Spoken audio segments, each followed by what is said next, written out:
இன்னைக்கு என்ன ஸ்பெஷல்? இன்னைக்கு மண்டே ஸ்பெஷல் அரைச்சு விட்ட சாம்பார். அரைச்சு விட்ட சாம்பாரா?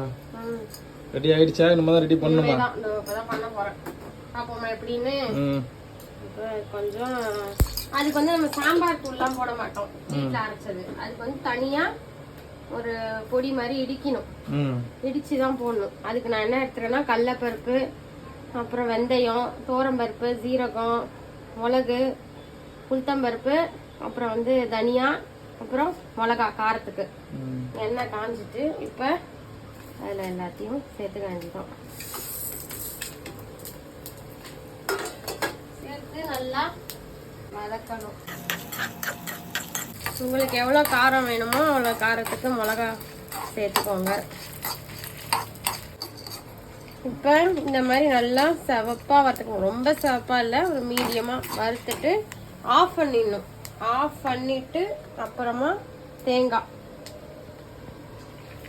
ஏன்னா ஆஃப் பண்ணிட்டு போட்டாலே அந்த சூட்லேயே வந்து தேங்காய் வதங்கிரும்.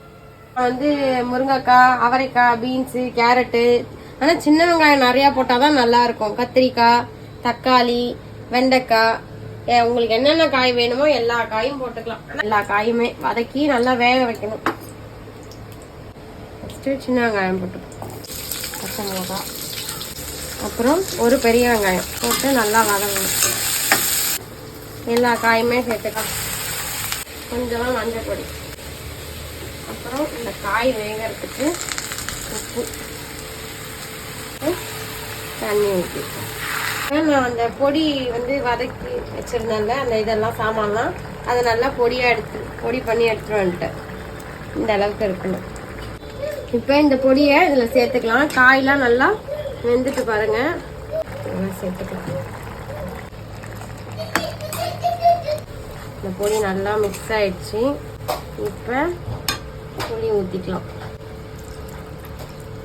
புளி நல்லா பச்சை வாசம் போகிற வரைக்கும் கொதிக்கணும். கொதிச்சதுக்கப்புறம் பருப்பு சேர்த்து கொத்தமல்லி தூவி இறக்க வேண்டியதான். கொதிச்சுட்டு புளி வாசனை போயிடுச்சு. இப்போ பருப்பு நான் ஆல்ரெடி வச்சுருக்கேன், வேக வச்சு தோரம்பருப்பு, அதை இதில் சேர்த்துப்போம். நான் இன்னும் கொஞ்சம் தண்ணி சேர்த்துக்கிறேன், ஏன்னா திக்காக இருக்குது சாம்பார், அதனால் கொஞ்சம் தண்ணி சேர்த்து கொதி வந்ததும் ஆஃப் பண்ணிடணும். கொத்தமல்லி தூவ வேண்டியதான், தூவி வேண்டியதான். உங்களுக்கு வேணும்னா நீங்கள் உப்பு பார்த்துக்கோங்க. நான் வந்து காய் வேக வைக்கும் போதே உப்பு சேர்த்து போட்டுட்டேன். இன்னைக்கு அம்மாவுக்கு பதிலாக என்னோட ஸ்டைல் சாம்பார் ரெடி. நீங்களும் உங்கள் வீட்டில் ட்ரை பண்ணி பார்த்துட்டு எப்படி இருக்குன்னு கமெண்ட் பாக்ஸில் சொல்லுங்கள். நாளை சந்திப்போம்.